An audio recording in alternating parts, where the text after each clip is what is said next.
On my 60th birthday, my billionaire son-in-law smiled and asked, "Is the apartment comfortable?" I shockingly realized that the question was more than just a polite inquiry. It was a test, a subtle reminder of how far I'd fallen in the eyes of my own family. The party was held in the penthouse of his newest skyscraper, a glass palace overlooking the city, filled with people who barely knew my name. My daughter Olivia floated through the crowd in a designer dress, her laughter echoing off marble floors, while my wife, Helen, clung to her arm, basking in the reflected glow of wealth and power.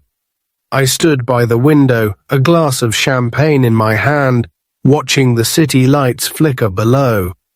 The apartment they'd gifted me was on the 12th floor, a far cry from the home I'd built with my own hands, the one they'd convinced me to sell for my own good.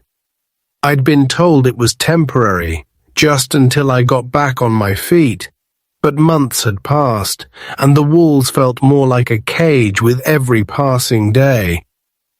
My son-in-law, Victor, approached with his trademark smile, a smile that never quite reached his eyes.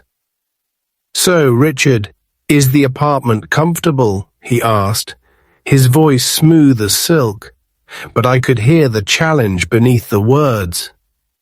I forced a smile, nodding politely. "It's fine, Victor, thank you." He leaned in, lowering his voice. "You know, not everyone gets to live in a place like that. You should be grateful." I felt a flush of anger, but I swallowed it, refusing to give him the satisfaction. If you enjoy powerful stories like this, don't forget to subscribe for more. I looked around the room, at the faces of people who had never known struggle, who measured worth in square footage and stock portfolios.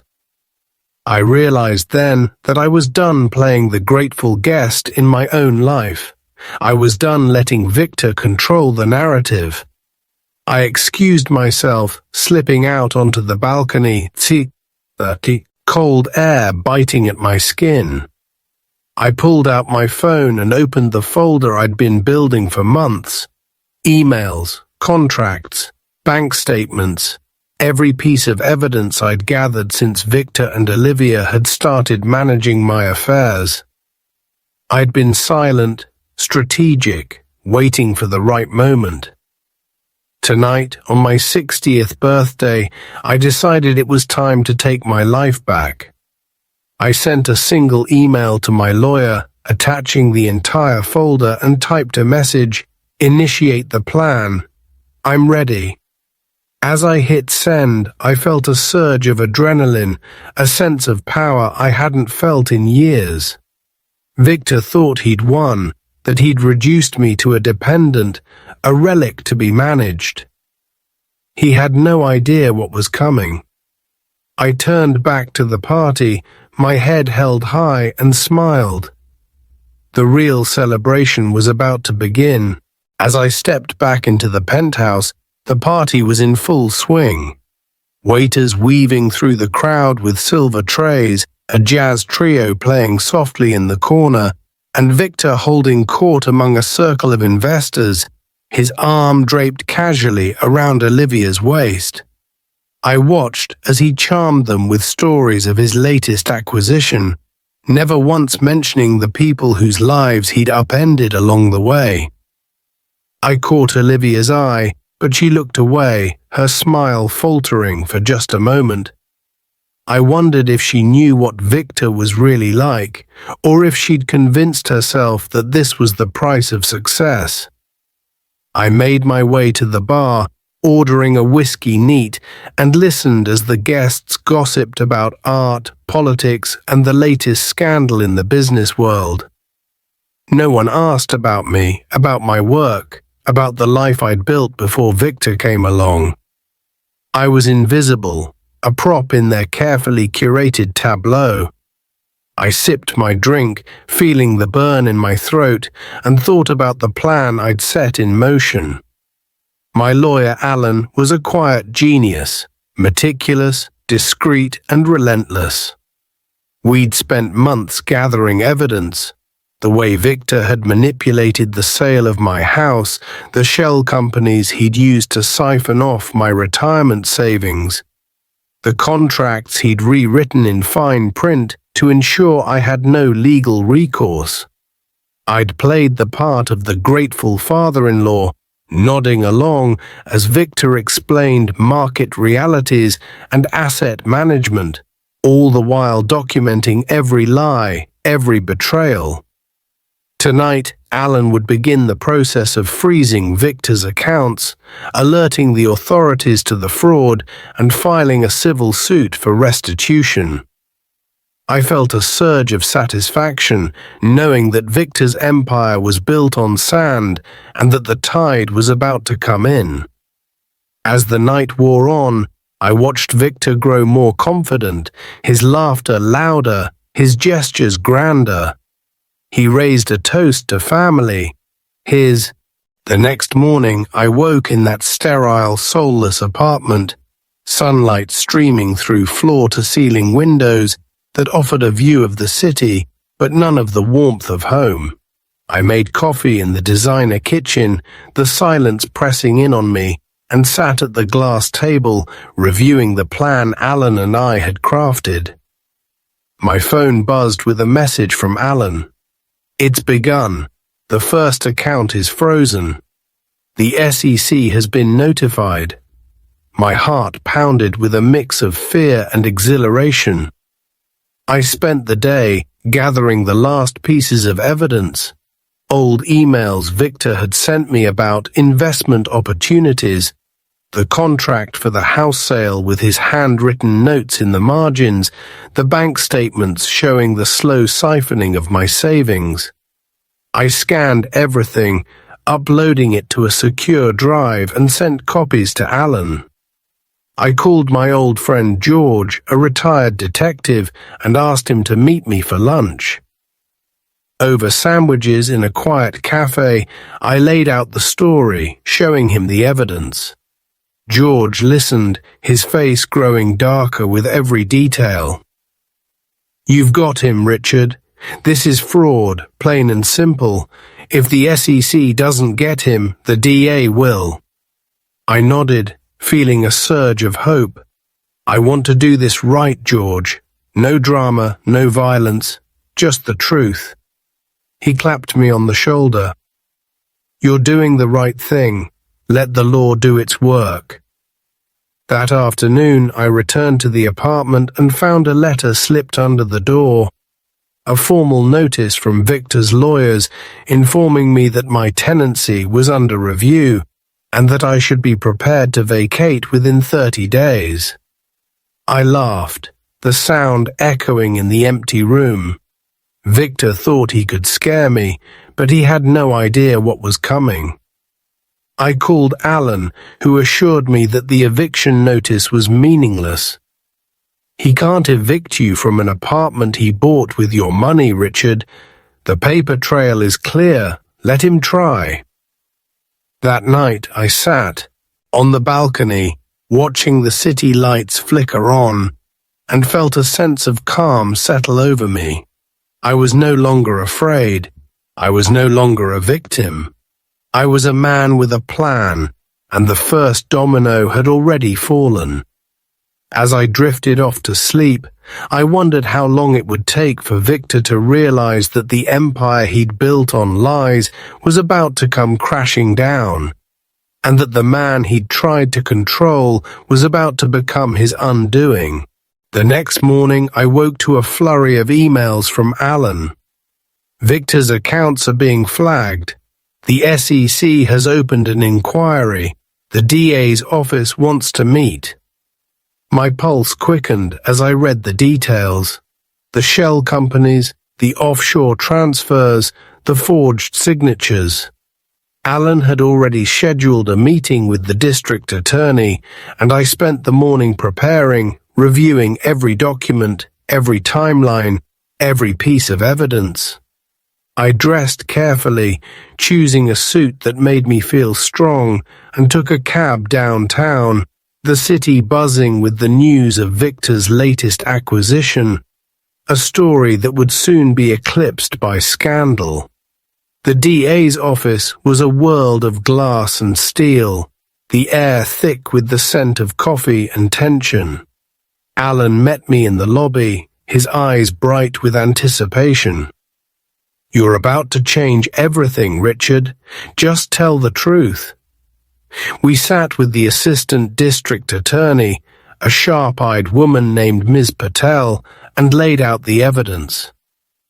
I described Victor's manipulation, the sale of my house, the siphoning of my savings, the way he'd used my trust to build his fortune. Alan presented the contracts, the emails, the bank statements, and the SEC's preliminary findings. Ms. Patel listened intently, asking pointed questions, her pen flying across her notepad. "This is more than just fraud, Mr. Grant. This is a pattern of abuse and exploitation. We'll need you to testify, but with this evidence we can freeze his assets and begin proceedings immediately." Relief and fear warred inside me, but I nodded, "I'll do whatever it takes." As we left the DA's office, Alan clapped me on the back. "You did it, Richard. You took your life back." I returned to the apartment, my mind racing with possibilities. I called Olivia, asking her to meet me for coffee. She sounded hesitant, but agreed.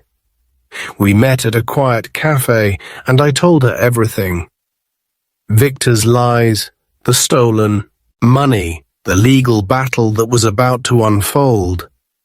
She listened in stunned silence, tears brimming in her eyes. "I had no idea, Dad. I thought he was helping you. I thought he loved us." I squeezed her hand, my voice gentle. "He loves power, Olivia, not people." She nodded, her resolve hardening. "What do we do now?" I smiled, feeling the first real hope in months. "We fight. Together." That night, as I sat on the balcony, the city lights shimmering below, I realized that the real battle was just beginning. Victor had underestimated me for the last time. The next move was mine, and I was ready. The next morning, the city was buzzing with rumors. News had leaked that the SEC was investigating Victor's business dealings, and the financial press was already speculating about the sudden freeze on several of his accounts. I watched the news from my apartment, a sense of vindication growing with every headline. Olivia called, her voice trembling. "Dad, Victor's in a panic. He's been on the phone with his lawyers all night. He keeps asking if you know anything." I told her to stay calm, to let the process play out. "The truth is on our side, Olivia. Just keep your head down and don't sign anything," she promised, her voice steadier. "I'm with you, Dad. Whatever happens." That afternoon, Alan called with an update. "The DA's office is moving fast. They want you to testify before a grand jury. Victor's lawyers are already trying to negotiate, but the evidence is overwhelming." I spent the day preparing, reviewing every document, every timeline, every detail of Victor's schemes.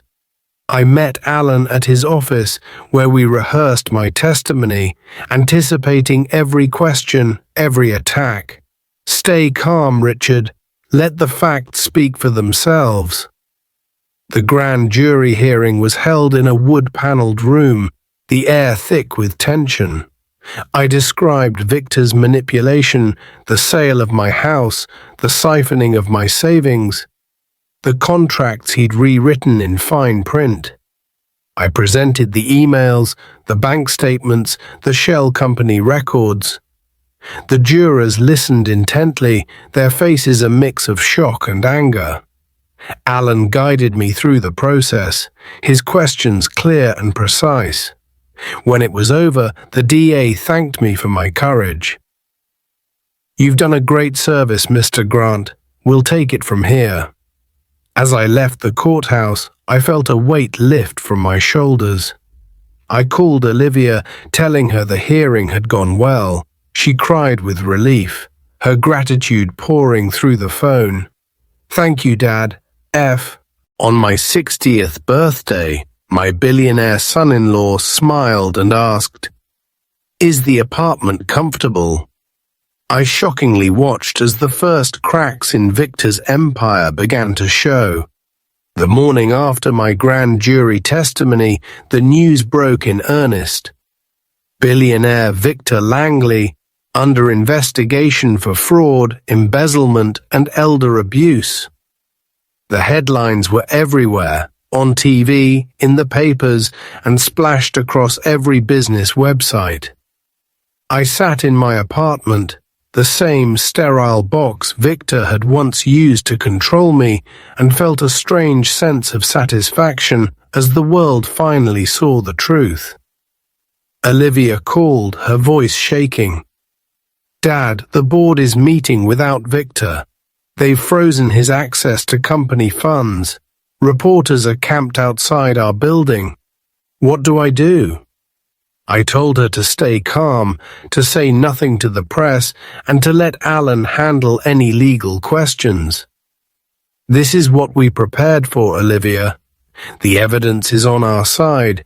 Just keep your head down and trust the process." She promised, her voice steadier. "I'm proud of you, Dad. I'm sorry I didn't see it sooner." That afternoon, Alan called with more news. The DA is filing charges. Victor's lawyers are scrambling, but the evidence is overwhelming.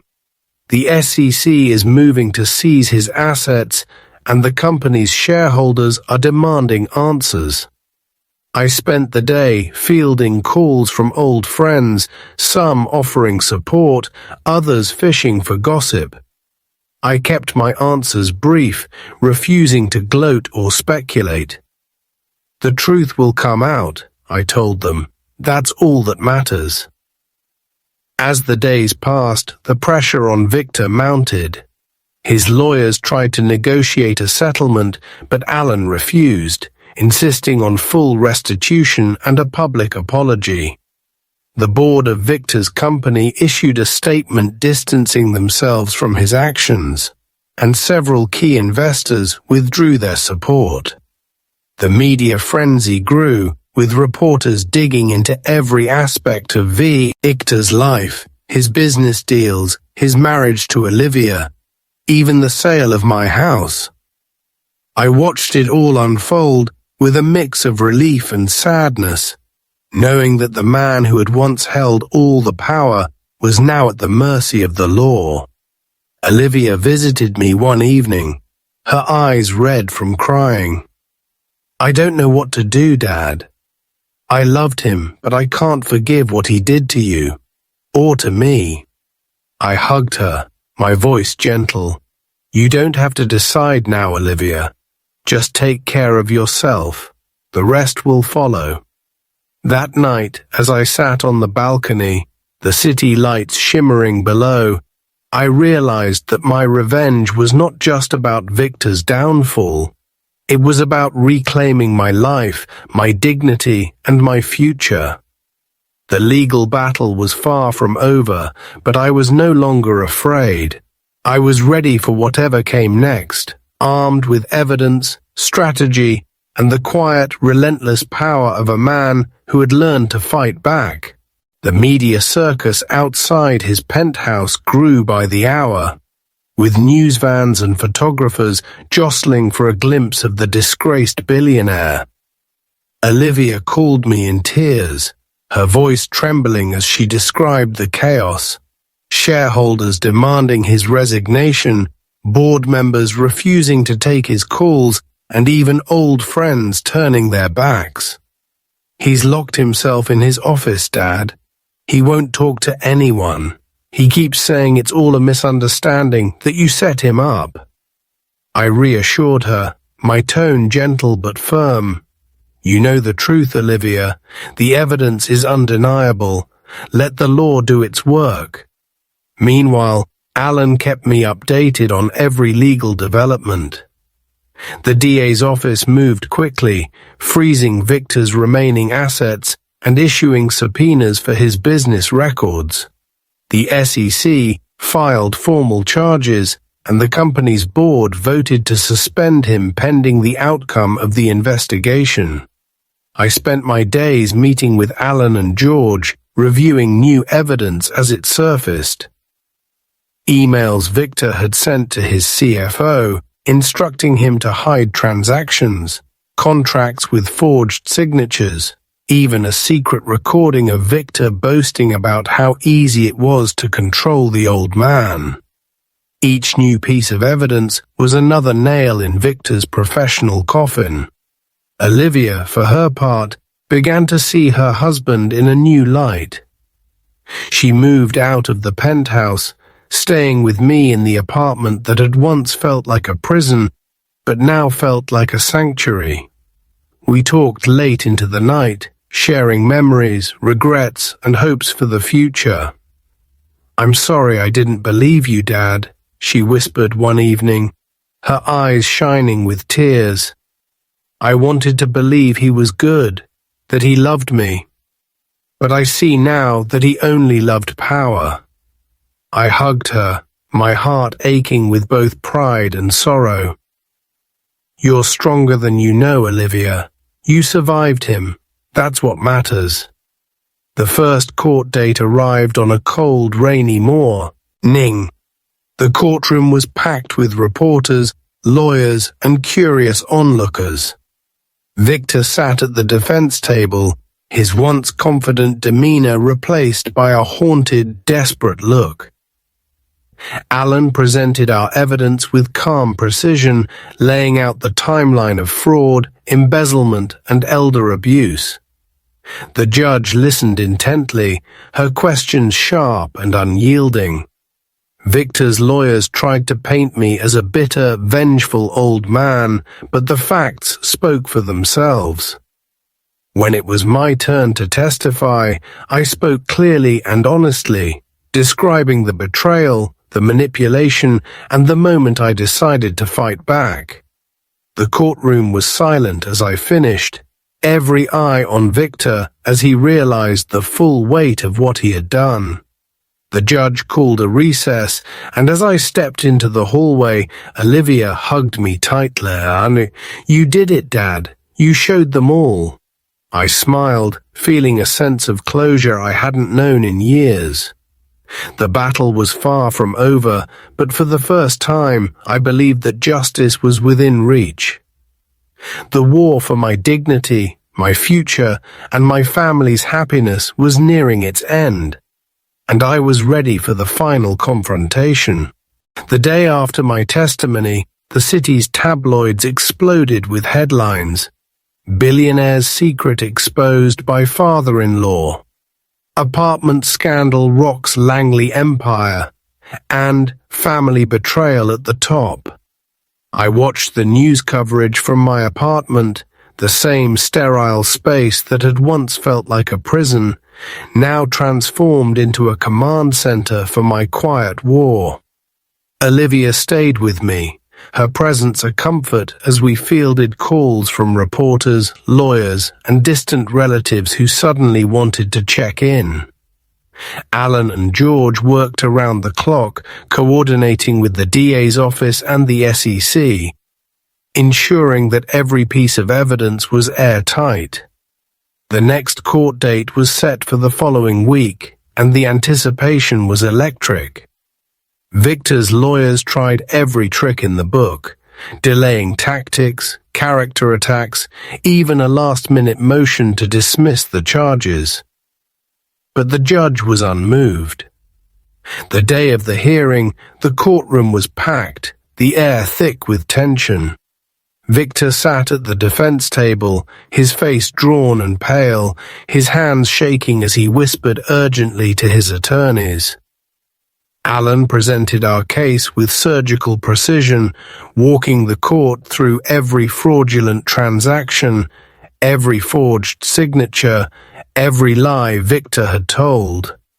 The prosecution called witnesses from Victor's company, each one confirming the pattern of deceit and manipulation. When it was my turn to take the stand again, I spoke with calm conviction, describing the years of subtle control, the humiliation of being reduced to a dependent, and the moment I decided to fight back. The judge listened intently, her eyes never leaving mine. When the defense tried to rattle me, I stayed steady, letting the evidence speak for itself. Olivia testified as well, her voice trembling but strong as she described the emotional abuse she had endured, the way Victor had isolated her from her family, and the relief she felt when the truth finally came out. The courtroom was silent as she finished, the weight of her words hanging in the air. The judge called a recess, and as we stepped into the hallway, Alan turned to me, his eyes shining with pride. "You did it, Richard. You exposed him. The jury can see the truth." That night, as Olivia and I sat on the balcony, watching the city lights flicker, I felt a sense of peace settle over me. The battle was almost over, but the legacy of dignity, evidence, and silent, strategic payback would last far longer than any headline. I was no longer a victim. I was a survivor, a father, and a man who had reclaimed his life, one piece of evidence at a time. The next morning, the courthouse steps were crowded with reporters, their cameras flashing as Olivia and I arrived, Alan and George flanking us like bodyguards. Inside, the tension was palpable. Victor's legal team looked exhausted, their confidence eroded by the relentless tide of evidence. The prosecution opened with a devastating summary, laying out the timeline of Victor's fraud, the manipulation of my finances, and the emotional abuse that had left both Olivia and me isolated and powerless. The jury listened, their faces a mix of shock and anger. Alan called the forensic accountant to the stand, and she walked the court through every shell company, every offshore transfer, every forged document. The defense tried to object, but the judge overruled them, her patience clearly wearing thin. When Victor took the stand, his arrogance was gone, replaced by a desperate attempt to salvage his reputation. He blamed his CFO, his lawyers, even me, but the evidence was overwhelming. Alan's cross-examination was surgical, exposing every lie, every contradiction, every attempt to shift blame. The jury watched, riveted, as Victor's story unraveled. Olivia testified again, this time with a quiet strength that made me prouder than I'd ever been. She spoke of the years of subtle control, the way Victor had isolated her from her family, and the relief she felt when the truth finally came out. The prosecution rested, and the defense offered a weak closing argument, pleading for leniency. The judge instructed the jury, and we waited, the hours stretching into eternity. I sat with Olivia, her hand in mine, both of us silent, our hearts pounding. When the jury returned, the verdict was swift and unanimous, guilty on all counts. The courtroom erupted in whispers, the reporters scrambling to file their stories. Victor slumped in his chair, his empire in ruins, his future uncertain. The judge set a date for sentencing and ordered Victor into custody. As we left the courthouse, the city felt different, brighter, safer, full of possibility. Alan hugged me, his voice thick with emotion. "You did it, Richard. You took your life back." That night, Olivia and I sat on the balcony, the city lights twinkling below, and toasted to freedom, to truth, and to the quiet, relentless power of evidence and dignity. The war was over, but the legacy of our fight would last a lifetime. The days after the verdict were a whirlwind of headlines, interviews, and cautious celebration. Olivia and I were approached by journalists eager for our side of the story, but we chose our words carefully, always emphasizing the importance of evidence, boundaries, and the law.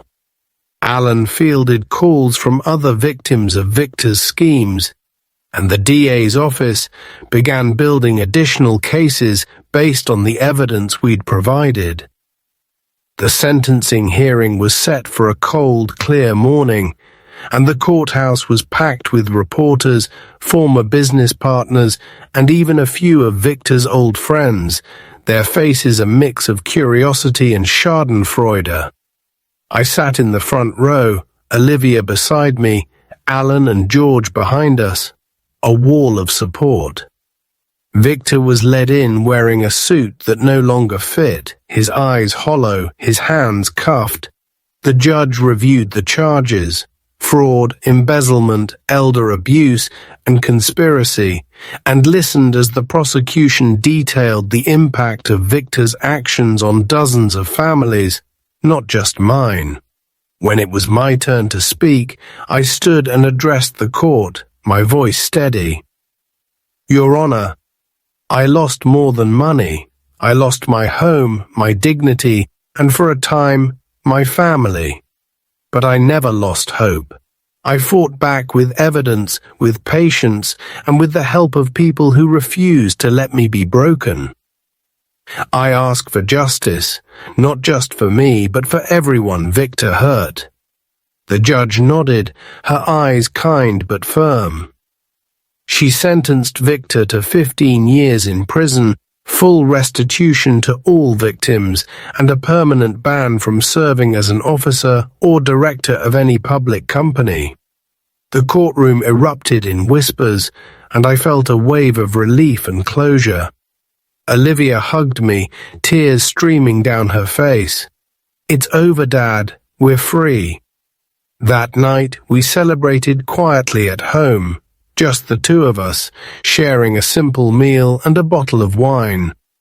We talked about the future, her plans to start a new business, my desire to travel, and the foundation we wanted to build to help others fight back against abuse and manipulation.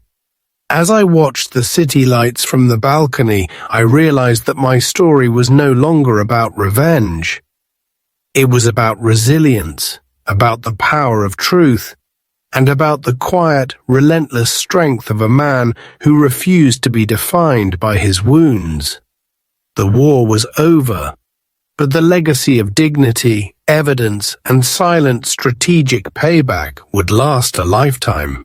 The media storm faded as quickly as it had arrived, replaced by a steady stream of thank you letters from people Victor had wronged and cautious invitations from organizations eager to hear my story. Olivia and I spent the first week after the sentencing in a kind of daze, catching up on lost sleep, taking long walks in the park, and rediscovering the simple pleasures of a life no longer lived in fear. We met with Alan and George to finalize the restitution paperwork, ensuring that every cent Victor owed was accounted for, and that the funds would be distributed to all the victims, not just me. Olivia began to talk about her own dreams again, starting a consulting firm to help other families protect themselves from financial predators, using her experience as both a warning and a guide. I encouraged her, offering to help with the business plan and to introduce her to my network of friends and colleagues. One afternoon, as we sat in a sunlit cafe, Olivia looked at me with a mixture of pride and sadness. "I wish Mum could see this, Dad. I wish you could see how strong you are. I squeezed her hand, my voice gentle. Your mother made her choices, Olivia. We can't change the past, but we can choose what we do with the future. That evening, I received a letter from Victor's lawyer, a formal apology, drafted as part of the settlement, but with a handwritten note at the bottom. You were right. I underestimated you. I'm sorry. I read it twice, feeling a strange mix of vindication and pity. Victor had lost everything, his fortune, his reputation, his freedom, but I had gained something far more valuable. My dignity, my family, and the knowledge that I had fought back with honor. The foundation Olivia and I started began to grow, attracting volunteers and donations from people who had followed our story. We launched a series of workshops on evidence-based self-protection, legal rights, and the power of silent strategic payback. The first session was packed, the room buzzing with questions and gratitude. As I stood at the front of the room, sharing my journey from humiliation to triumph, I realized that my story was no longer just about revenge. It was about resilience, about the power of truth, and about the quiet, relentless strength of a man who refused to be broken. The war was over, but the legacy of dignity, evidence, and hope would last for generations. The new life that began to blossom in the aftermath. Olivia's consulting firm took off faster than either of us expected. She was invited to speak at conferences, her story resonating with families and professionals alike. I helped her prepare presentations, drawing on my own experience to craft workshops that were both practical and deeply personal. We worked late into the night, fueled by coffee and a shared sense of purpose, and I watched with pride as Olivia transformed from a woman haunted by betrayal into a leader who inspired others to fight for themselves. The foundation grew as well, expanding its reach to other cities and partnering with legal aid organizations to offer free clinics and resources. David became our director of outreach, his calm presence and sharp mind making him invaluable to the team. He organized support groups, coordinated with law enforcement, and even helped a few former victims start their own businesses. The community center became a hub of hope, a place where people came not just for help, but for connection and healing. I found myself mentoring men who had been blindsided by betrayal, teaching them how to document everything, how to set boundaries, and how to fight back with evidence and dignity. The work was exhausting, but deeply rewarding, and I felt a sense of fulfillment I hadn't known in years. Emily called every Sunday, her voice bright with stories of college life, her classes, her new friends, the challenges and triumphs of independence. She told me about a professor who encouraged her to write about our family's journey, and I could hear the pride in her voice as she described her first published essay. I want people to know that you can survive anything, Dad. That you can come out stronger. I told her how proud I was, how much I loved her, and how her courage inspired me every day. Linda continued her therapy, and while our relationship remained cautious, there was a new warmth in her messages.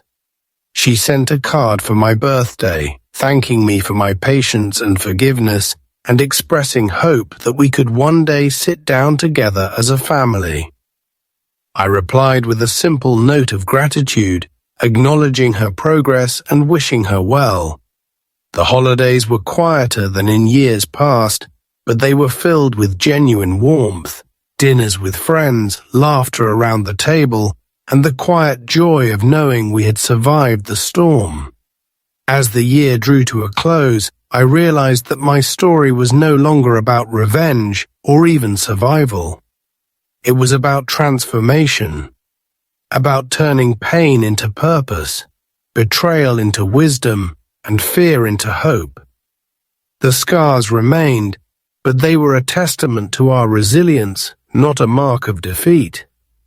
And as I drifted off to sleep on New Year's Eve, I knew that whatever challenges lay ahead, we would face them together, armed with evidence, dignity, and the unbreakable bond of family. The Foundation's hotline was busier than ever, and I found myself spending more time at the community center, mentoring men and women who had been blindsided by betrayal. Each story was different, but the pain was always the same: humiliation, loss, the slow erosion of trust. I listened, offered advice, and reminded them that evidence and boundaries were their greatest weapons. Olivia's consulting firm continued to grow, and she was soon featured in a national magazine as a champion for financial justice. She invited me to join her at a gala in New York, where we spoke on a panel about the importance of documentation and silent strategic payback. The audience was rapt, and afterward people lined up to thank us, to share their own stories, to ask for help. I realized that our journey had become a beacon for others, a roadmap for survival and resilience.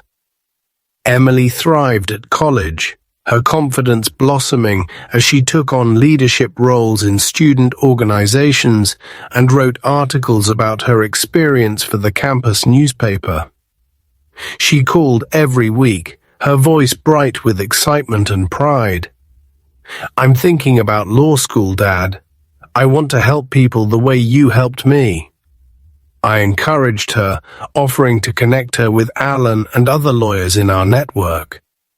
Linda continued her therapy, and while our relationship remained cautious, there was a new honesty in our conversations.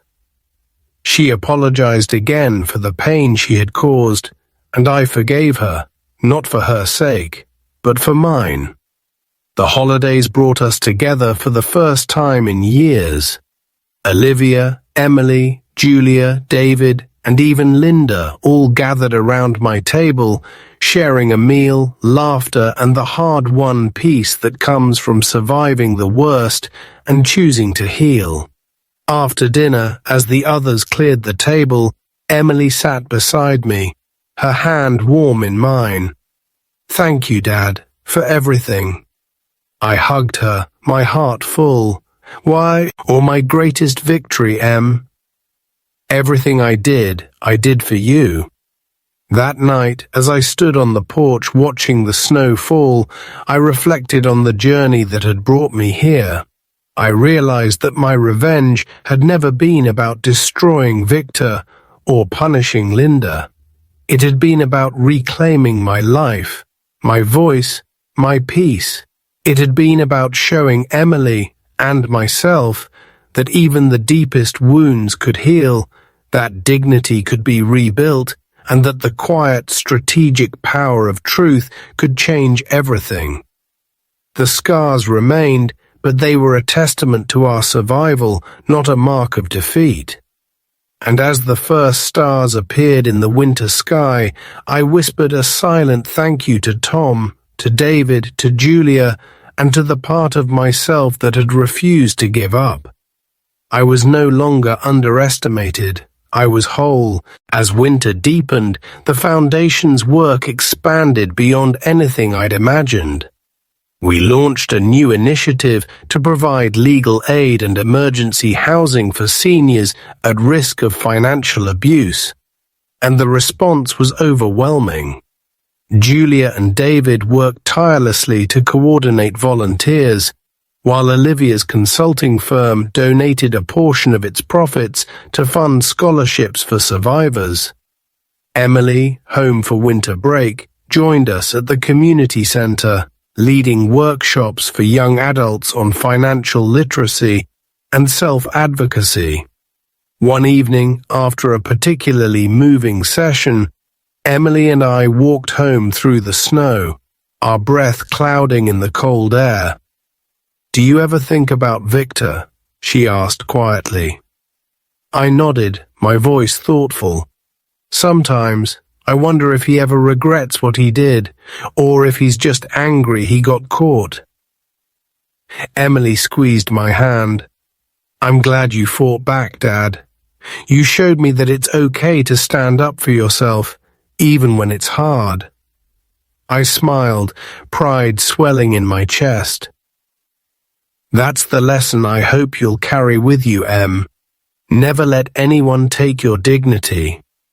The holidays were quieter than in years past, but they were filled with genuine warmth. Dinners with friends, laughter around the table, and the quiet joy of knowing we had survived the storm. Linda joined us for Christmas dinner, her presence tentative but welcome. She brought a homemade pie and a letter for Emily, expressing her pride and her hope for forgiveness. After dinner, as we sat by the fire, Linda and I talked about the past, the pain, and the possibility of moving forward. "I know I can never undo what I did," she said, her eyes shining with tears. "But I want to try to be better." I nodded, my voice gentle. "We all make mistakes, Linda. What matters is what we do next." As the year drew to a close, I reflected on the journey, the humiliation, the courtroom battles, the slow, steady work of healing. I realized that my story was no longer about revenge or even survival. It was about transformation, about turning pain into purpose, betrayal into wisdom, and fear into hope. The scars remained, but they were a testament to our resilience, not a mark of defeat. And as I drifted off to sleep on New Year's Eve, I knew that whatever challenges lay ahead, we would face them together, armed with evidence, dignity, and the unbreakable bond of family. As the new year dawned, that the greatest revenge was not Victor's downfall or the headlines that followed, but the quiet, unbreakable life I had rebuilt from the ashes. Emily returned to college with a confidence that made me proud. Her calls now filled with stories of leadership roles, new friendships, and the advocacy work she'd begun on campus. Olivia's consulting firm was thriving, her reputation as a champion for financial justice growing with every client she helped. Julia and David continued to expand the foundation, launching new programs for at-risk seniors and hosting workshops that drew crowds from across the state. Linda, too, found her own path to healing, volunteering at the community center and slowly rebuilding her relationship with Emily and me. Our family dinners, once fraught with tension, became a place of laughter and forgiveness. The scars of the past acknowledged, but no longer defining us. The apartment that had once felt like a prison was now a sanctuary, filled with the warmth of friends, the comfort of routine, and the knowledge that I had survived the worst and come out stronger. The Foundation's annual gala was held in the very ballroom where Victor had once celebrated his own power. And as I stood at the podium, looking out at a room full of survivors, advocates, and friends, I felt a surge of gratitude. "We are proof," I said, my voice steady, "that dignity cannot be stolen, that truth will always find the light, and that the quiet, strategic power of evidence and boundaries can change lives." The applause was thunderous, and as I stepped down from the stage, Emily hugged me, her eyes shining. "You did it, Dad. You turned pain into purpose." That night, as I walked home through the city, the lights twinkling above, I reflected on the journey. The humiliation, the courtroom battles, the slow, steady work of healing. I realized that my store, I was not just about revenge, but about resilience, about the power of family, and about the legacy of hope we had built together. The scars remained, but they were a testament to our survival, not a mark of defeat. As I closed the door to my apartment, I whispered a silent thank you to everyone who had helped me along the way. Tom, Alan, George, Julia, David, Olivia, and most of all Emily. I was no longer underestimated, I was whole. And as the first snow of the new year fell outside my window, I knew that whatever challenges lay ahead, I would face them with evidence, dignity, and the unbreakable bond of family.